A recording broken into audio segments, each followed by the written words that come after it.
నమస్తే. మంగళగిరిలో నారా లోకేష్ ప్రజా దర్బార్ పెట్టారు. ఆల్రెడీ నిన్న కూడా చేసాం మనం వీడియో. అదేంటి ప్రజా దర్బార్ డైలీ పెట్టడం ఏంటో అనుకుంటున్నారా? అయినా నేరుగా మంగళగిరి ప్రాంతంలోనే కాదు, ఆ చుట్టుపక్కల ఎవరైతే వచ్చినా కూడా వాళ్ళ అప్లికేషన్స్ కూడా స్వీకరిస్తున్నారు, తెలుసుకుంటున్నారు.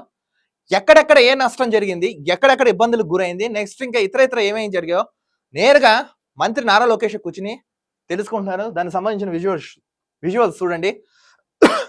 ఇదిగోండి. రాష్ట్ర నలుమూల నుంచి చాలా మంది వచ్చారు వికలాంగులు. నేరుగా అంటే అధికారులు కూర్చోకుండా డైరెక్ట్ ఈయనే కూర్చుని చూస్తున్నారు, తెలుసుకుంటున్నారు మంత్రి నారా లోకేష్. ఇదిగోండి, కొంతమంది సీఎం సహాయ నిధికి మొన్న జరిగిన వీటికి అప్లికేషన్స్ నెక్స్ట్ చెక్కులు అందిస్తున్నారు, వాళ్ళ సహాయ సహకారాలు రాష్ట్ర ప్రభుత్వానికి. ఇదిగోండి దానికి సంబంధించిన వార్త. నెక్స్ట్ చూడండి, అంటే పెన్షన్ల గురించి కానీ, రేషన్ కార్డ్స్ గురించి కానీ, ఇంకా ఇతర ఏవైతే ఉన్నాయో అవి కూడా అన్ని తీసుకుంటున్నారు. ఇదిగోండి, నారా లోకేష్ గారు మీకు ఒక రిక్వెస్ట్ అయితే మేము తెలుపుతున్నాం. మొన్న ఒక ముఖ్యంగా విజయవాడ, గుంటూరు, ఈ ప్రకాశం మూడింటి నుంచి ఒక కంప్లైంట్ వచ్చింది మాకు. మూడింటి నుంచి కంప్లైంట్ వచ్చింది. ఏంటంటే ఇక్కడ మీరు రెక్లెస్నెస్ గా ఉన్నారు అధికారులు. నిన్న జరిగిన ఒక మర్డరు, దాని గురించి ఇప్పటివరకు యాక్షన్ తీసుకోలేదు. మీరు ప్రజా దర్బార్లు పెడుతున్నారు, సమస్యలు ఉన్నారు, కానీ సాల్వ్ చేయాలి కదా.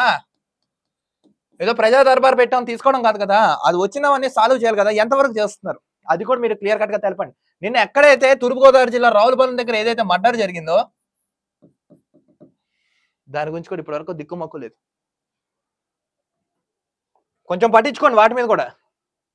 ఇదిగోండి, కొంతమంది వచ్చి ఫోటోలు దిగుతున్నారు, వాళ్ళ సమస్యలు నేరుగా తెలుపుతున్నారు. ముఖ్యంగా యువత, ఎంప్లాయ్మెంట్ మాకు కావాలి, పెట్టుబడులు కావాలి, పెట్టుబడి లక్ష్యంగా మీ అభివృద్ధి ఉండాలని వాళ్ళు ఆర్జీలు ఇవ్వడం కూడా జరుగుతున్నాం.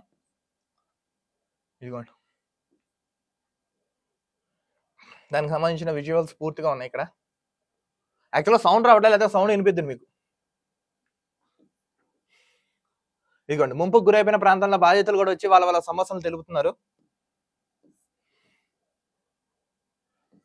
ఇదిగోండి, సో ఫైనల్ గా ఏంటంటే కొంచెం నారా లోకేష్ గారు ప్రజా దర్బార్ పెడుతున్నారు, బాగానే ఉంది, కానీ సమస్యలు చాలా పెండింగ్ లో ఉండిపోయాయి. సో వాటిని కూడా ఫోకస్ పెట్టండి, వెంటనే యాజ్ సూన్ యాజ్ పాసిబుల్ గా క్లియర్ చేయండి.